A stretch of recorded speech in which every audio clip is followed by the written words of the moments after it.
Hello, BookTube. I've got an enchanting little poem to read you today. We're vaulting forward several centuries from yesterday, but I'm retaining the same RG initials.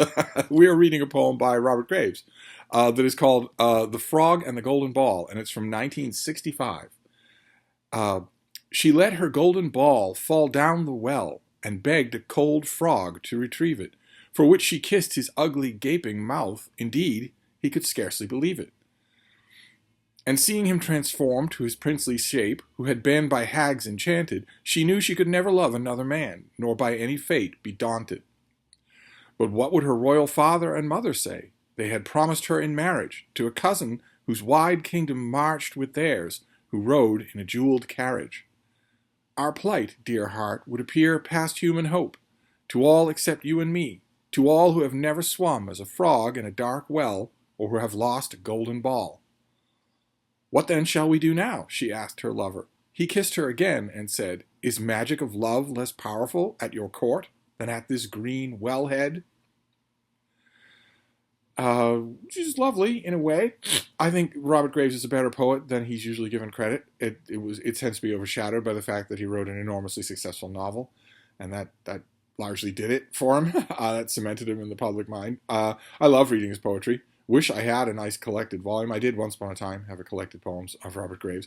And I like this poem. You know, it plays off the normal fairy tale riff of a princess who kisses a frog who turns out to be an enchanted prince.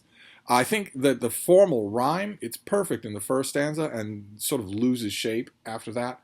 Gets less and less perfect. Marriage and carriage works, but the actual rhythm of the lines is such that I was always wanting to add in a syllable here or there or take one out.